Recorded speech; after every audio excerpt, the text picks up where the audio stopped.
Good morning, evening, afternoon, everyone. I am Dorm. This is Dorm Streams, and welcome to the 100 Games of the Decade list. Today, we're going to be covering games 80 through 71.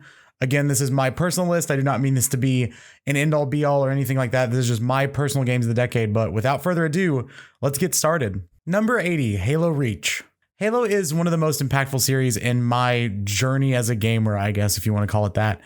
I would contend that Halo 3 is one of my most played games across any platform ever. And since Halo 3 is not from this decade, it was right before this decade turned, then Halo Reach is not too far behind in that list. I'm going to be honest here. I don't even really remember a lot of the single player. I remember Noble Team 6. I remember you're not Master Chief in Halo Reach. I remember the Covenant invasion of the planet you're on. I remember certain scenes when I see screenshots and playthroughs and things like that. But really, for me, the single player has never been the reason I love Halo. Halo 3 single player was great. Halo Reach's single player, I remember being good, but not a lot of. But that's not the thing that draws me to Halo. The reason Halo Reach is on this list and Halo as a franchise made it to this list is because of the multiplayer. Halo was, as I've mentioned in the Fortnite description in the last video, Halo was my after school, hey, let's play some games game. And Halo may not be the most skillful multiplayer. It may not be the slickest, the fastest, the most precise, but I could argue that it maybe is the most fun. There were countless days I spent in Halo Reach playing Griffball or Team SWAT or any number, King of the Hill, any number of multiplayer game modes in Halo Reach. And that was just the landing spot for a lot of my friends in my evenings after school. So Halo Reach has a very special place in my heart. I think it is a wonderful extension of the Halo franchise. Some of those maps from Reach specifically are like burned into my brain from playing them so much. And seeing them all remastered on the PC version that just came out is a huge nostalgia trip. One I didn't think was going to be that nostalgic for me, but it turned out to be very nostalgic. And with all of that said, I just feel like that's a very impactful game on my personal journey as a gamer, and why it deserves the 80th spot on this list. Number 79, Mario Kart 8. So I didn't own a Wii U until very recently. A community member from the stream sent me one so I could stream Wind Waker HD eventually. But I did not own a Wii U at the height of Wii U, whatever you want to call that. So the first time I played Mario Kart 8 is kind of a special memory for me. I was at a buddy's house watching the Royal Rumble. I don't remember what year, but this was kind of when I was in between really being in wrestling and not. But we always watch the Rumble and we always watch Mania at my buddy's house. And he's like a diehard Nintendo guy. So he, before the pay-per-view started, whipped out the Wii U. And that was the first time I'd seen the console like in person. And it was kind of fascinating because there's this huge tablet. I mean, I'd seen ads and watched reviews and stuff, but it was the first time I'd seen one in person. So it still had that kind of like mystery about it. And so he hands us all controllers and we all start playing Mario Kart. And one of the great things about Nintendo that you will see throughout this list is Nintendo, of all the publishers and developers, I think has the best pickup and playability of any developers, bar none. There's so many series that they have, Mario Kart definitely being one of them, that no matter whatever the last installment of the game you played, you still understand how this one works. And that definitely applies to Mario Kart 8. The last one I had played up until that point was Mario Kart Double Dash, because I didn't have a Wii and I didn't own a Wii U. So that was the last one I had played. And yet I still could immediately pick up Mario Kart, have a blast, and we were having just the best time. Mario Kart 8 isn't going to blow your mind if you've played Mario Kart before, but it definitely refines Mario Kart, and bringing it to HD, adding all of the different maps and characters and bikes and all of those sorts of things. Those updates are enough to catapult the franchise to a new direction and to a new decade, I guess. And I think the improvements made, again, most of my time is spent playing on the Switch, not on the Wii U, but the improvements made from older Mario Kart games to this one are noticeable, and it's kind of hard to perfect something that's such a good genre in its own right. So instead, the additions they make, I think, are good decisions, and they leave what needs to be left alone. Mario Kart 8 is one of these weird games that, like, every 2 or 3 months, I'll just boot up on my Switch and go for another gold star in the 150cc cups, because I still don't have those. I've never been that good at Mario Kart. And it's still one of those games every now and then I'll find myself booting up and saying like, all right, I'm just going to go ahead and do this. And nothing scratches that Mario Kart itch quite like Mario Kart. So this is a great itch scratcher of a game, I guess. Number 78, Peyer. This might be the first Supergiant game on this list, but I promise you it will not be the last. Supergiant has had an incredible decade. The developers behind Peyer and some other very notable games of the decade. We'll get there eventually, I promise. But Peyer has a lot of good things going for it. It has all of the hallmarks of great Supergiant games. If you're familiar with their other work, the beautiful art style, the incredible music. I think Supergiant may have the best musical catalog of the decade, arguably. The wonderful fantasy setting, but unlike some of their other games that are more top-down action games or top-down strategy, depending on which of the games you're talking about, Peyer is like fantasy arcade sports game. It's so interesting. It's got this fantasy setting. You're completing this thing called the rites, where you are trying to take members of your party and to send them from this sort of purgatory state you're in. And through this act of the rites, it's basically a miniature tournament in a way, or it's like a miniature sports season. This game has all the hallmarks of a fantasy game, but it plays less like Skyrim and more like NBA Jam, and that is wonderful. It really is a sports game without being related to a sport, and I adore it for it. I've always loved arcadey sports games. Shout out to NFL and NBA Street. Shout out to NBA Jam. There are lots of great arcadey sports games in the past, and I feel like there is obviously a love for that genre here in Peyer. The gameplay is incredibly fun. The narrative is interesting. The characters are really easy to get attached to because each character kind of has their own moveset and the way they move and the way they can attack the Peyer, which is basically the goal, with the ball, whatever the ball is actually called in the game. Each character moves a little bit differently and can do a few different things. So you really do become attached to certain characters depending on your own play style. And that elevates who you want to send to the rights and why, whose stories you get attached to and why. And it's just a really wonderful, fun game that you can play for hours and hours on end because you can keep taking members of your party to the rights. It's really, really fun and just a beautiful game and goes on sale a lot. And just pick up Peyer. It's awesome. Number 77, Tacoma. Guess what? That's right. It's narrative time. I really didn't plan for each episode to have a narrative game, but so far that's the way it's panned out. This time it is Tacoma by the team at Fulbright, and Tacoma is a sci-fi narrative game in the similar vein of these walking simulators that people like to call them. I just call them narrative games because I think walking simulators is too simplified. But in this one, you play as, I believe your character's name is Amy, and she is contracted by her office to go collect data on space stations. And so you go to this abandoned space station and you have to collect the data of the station, right? You collect all your data for your company. But while that data collects, that's going to take a long time. You can explore what happened to this ship, the space station. And so while you're waiting for your data to upload, you go through the archives of the space station's camera system, which records hollow recordings, I suppose, of conversations that's happened throughout the ship. So you can see the conversations characters have had. They're all depicted as these sort of color-coded hollow silhouettes of themselves, and each one is tied to a certain character. So yellow is this character, orange is this character, etc. Through that and through the normal tropes of narrative games where you can look through trinkets and documents and pictures, you really connect with this entire group of characters. There are a few characters on the space station. A lot of walking simulators really focus on small casts, and this is one of the larger casts that I've seen that I felt like I've connected to every character. It is a super interesting story about how people exist in both their profession, but also their living environment in this case, like being around the people you work with 24/7, how that develops both for the good with relationships and intermingling and things like that, and also for the bad with feuds and thinking people are undermining each other and the way that space isolates everyone from everything else so they become more paranoid. It is a really interesting story. I don't want to spoil too much about the story, but I really enjoyed the story.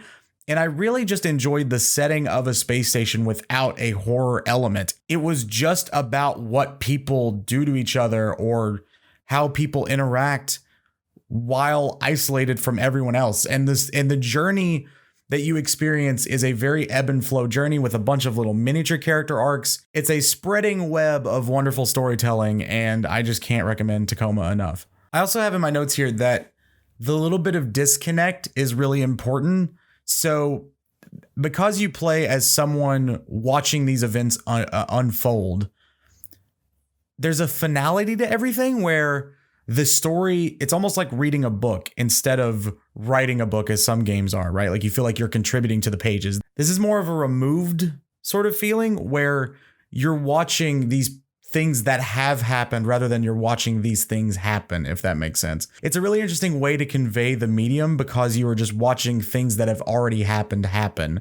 And that disconnect is important to sort of separate yourself from the scenarios and from the feelings and decisions each characters have and make. Number 76, Super Mario Maker 2. So as stated earlier, I didn't own a Wii U, so I'm kind of folding everything good from Super Mario Maker in with Super Mario Maker 2. Super Mario Maker 2 is a platformer with infinite possibilities. Like Little Big Planet before it, it gives community members the ability to create levels using a level set. But this time, it's with Nintendo's Mario assets as opposed to assets made just for this game. And that formula gives you so many levels on so many difficulties. They kind of branch from so easy that my mom can play it to harder than any Souls game I've ever played.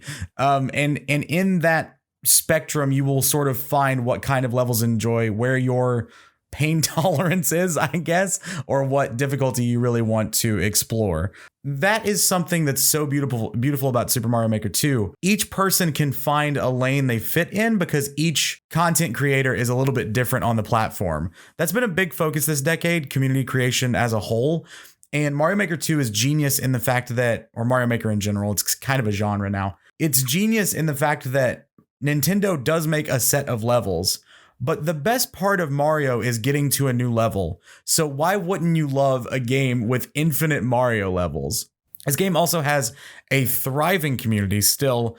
Mario Maker had a great community up until the second one released. And just seeing how innovative they are, how the team supports it, like adding Link as a playable character who has different movesets and different ways to interact with the levels. So some levels you have to be Link in.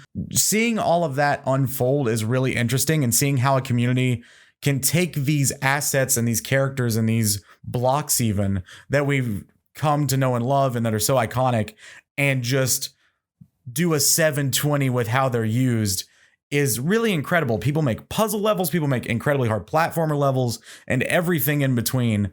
And seeing how people can use the mechanics that Nintendo has given them is a joy within itself. And just seeing how the community has latched onto this game is really a testament to how good it is and how much fun it is and how endlessly playable it is.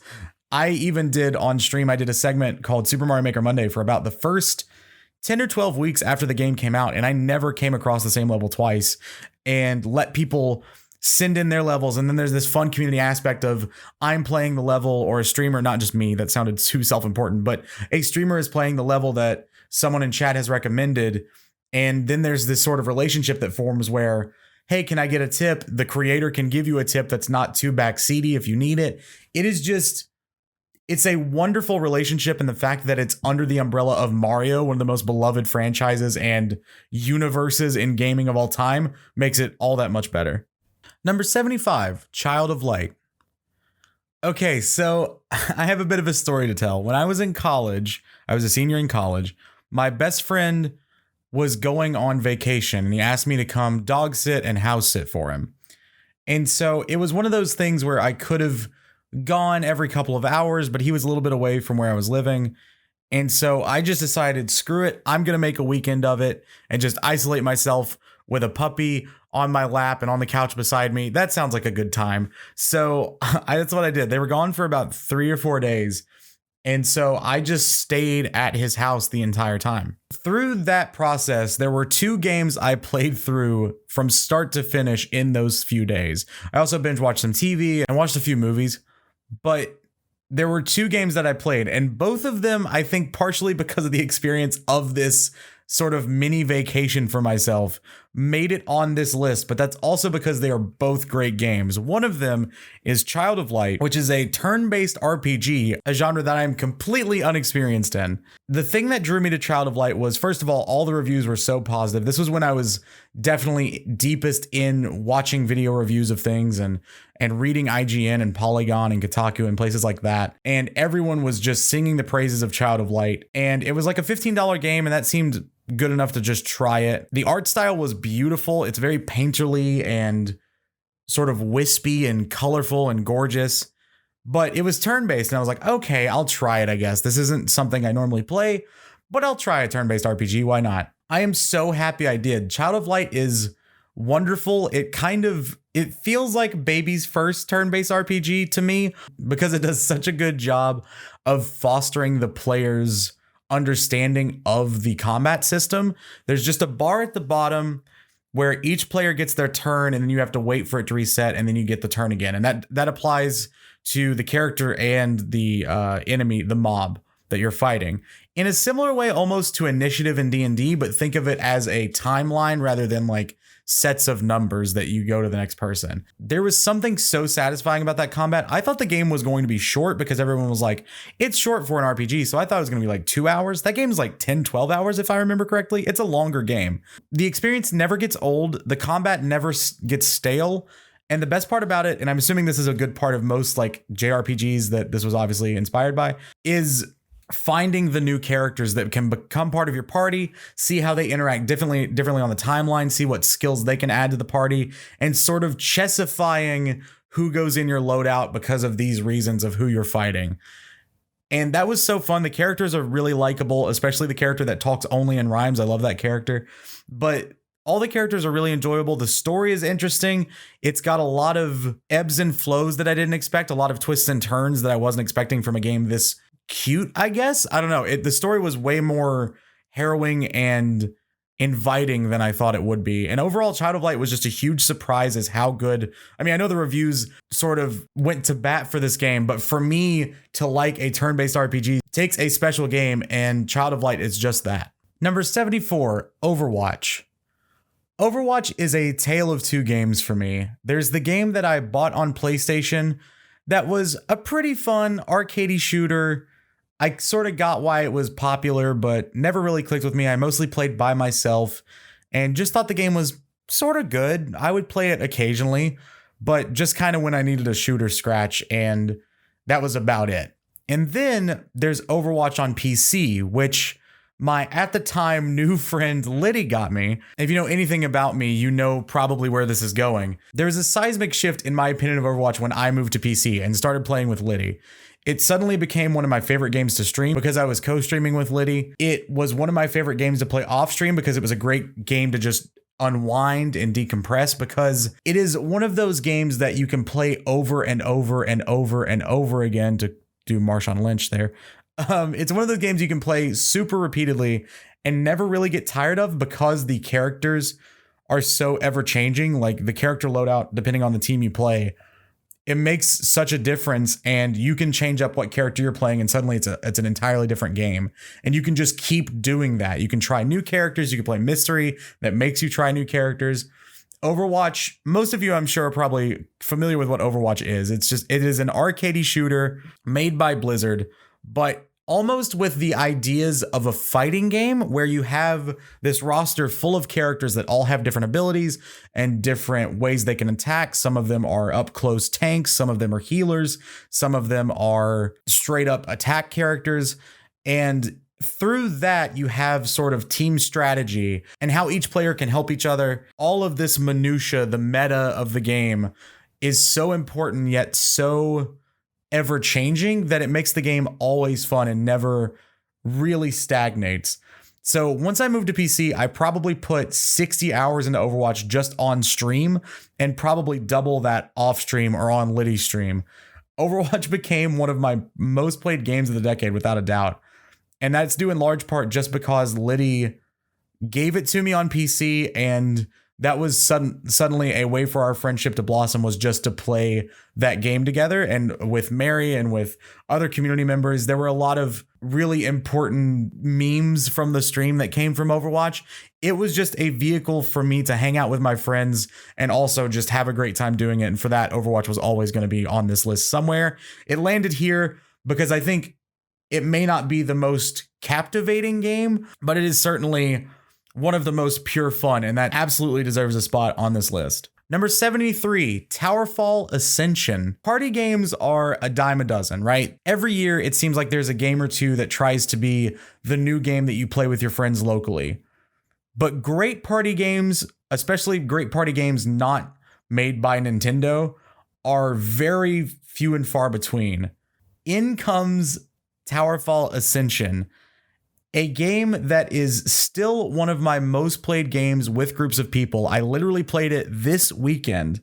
And the fact that we are playing Towerfall Ascension still 7 years after it released is a testament to just how good that game is. Why is the game so good? Why is it such a good party game? Because everyone can play it. It is so simple.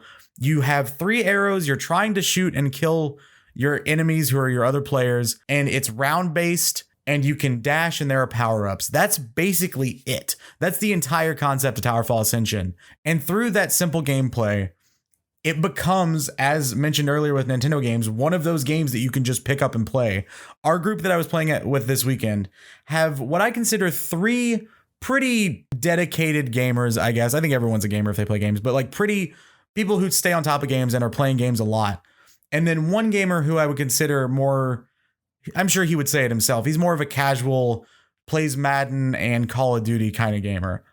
But we all love Towerfall. It doesn't matter your skill level. It is one of those games. It's like an arcade game, right? Where you, and I could totally see this game in an arcade. You can just pick it up and everybody can play it. And it suddenly becomes trash talky and everybody like guffawing at the fact that somebody pulled off a sweet play. There's just something so purely amazing about Towerfall Ascension, and my face just lights up talking about it because I have so many good memories about Towerfall, and just I know there are memories to come because it's always one of those games, no matter who's at the house, no matter how many people are there, I can just boot that game up and we can just have a blast playing it. So yeah, you have to put Towerfall Ascension on this list. It's awesome. Number 72, FTL, Faster Than Light. This list is, and especially this episode, is full of I don't normally play buts. And FTL may be the ultimate I don't normally play but. I'm just going to read you the Wikipedia description of what FTL is. According to Wikipedia, FTL is a space-based top-down real-time strategy roguelike game. I cannot think of a game that sounds less like me than that description. But for some reason, and it's just testament of how good this game is, I love FTL. In it, you have your spaceship and you manage your crew. You decide what star you're jumping to next. And through that, there's almost like a text adventure sort of storyline where you go to a star. There's one of probably 10 or 12 outcomes that can happen. There's probably more than that, but in my head, those are the ones I could think of. And that either leads to combat or someone joining your crew, or you running into a merchant and maybe buying some upgrades for your ship, or someone sneaking aboard your ship, or things like that. And through that, your goal is only just to make it deeper and deeper into space. It's one of those games that you really just feel like you need one more try, right? Oh, I know exactly what happened on that run. I just mismanaged this one thing, or I made the wrong decision. I shouldn't have let that guy come aboard, or I shouldn't have bought that upgrade there. I should have waited to heal my ship.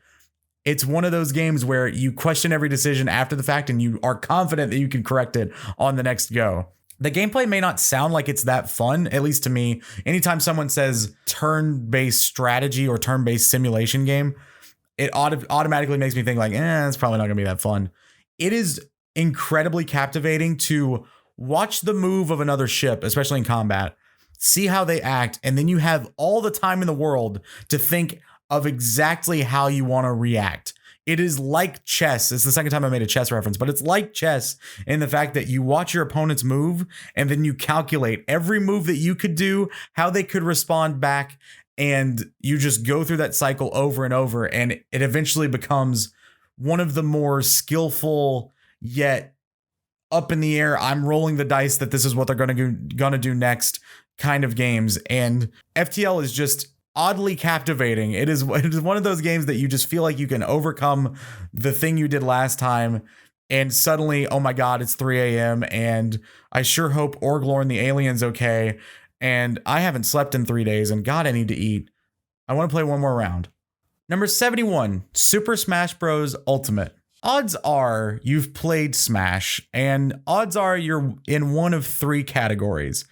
You either don't really get the hype, think it's a good to great game, or want to dedicate your life to being the best at it. I am in the middle of those three. I think Smash is a great game to have. It's one of those games that if you have a Nintendo system, you always have to have Smash, just if friends come over. That's another one of those games that everybody can pick up and play. Like I said earlier, it has a great pick up and playability. And the appeal of Super Smash Bros. Ultimate is that, and Nintendo was happy to tell you this during the marketing, they have everything. Every character that's ever been in Smash, every map, I believe, that's ever been in Smash, all of the music from pretty much every Nintendo franchise and other franchises surrounding it. Smash Ultimate really did just try to say, you know what? This is going to be, pun intended, the ultimate version of Smash. And I think for the most part, they succeeded. Now, granted, I still prefer Melee's single player over the single player sort of board game that Smash Ultimate gives you. But like Halo Reach earlier, I was never into Smash for the single player anyway. It's always been about hanging out with friends, trying to knock each other off the stage or defeat each other and going again and again. I especially have a good memory of unlocking the characters with my best friend. We spent several hours one day just playing back and forth through the story and fighting each other back and forth in order to get chances at unlocking characters. And we just did that for a full day, and it was so fun. And that feeling of, oh god, who is this going to be?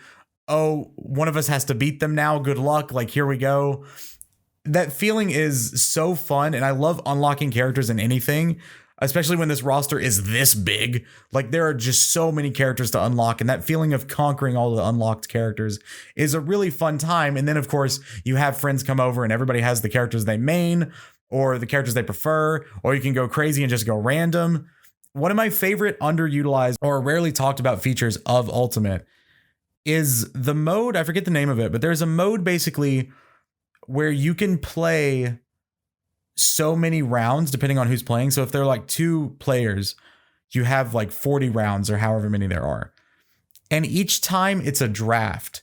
So if I pick Greninja for my first battle, then I can never pick Greninja again, nor can my opponent.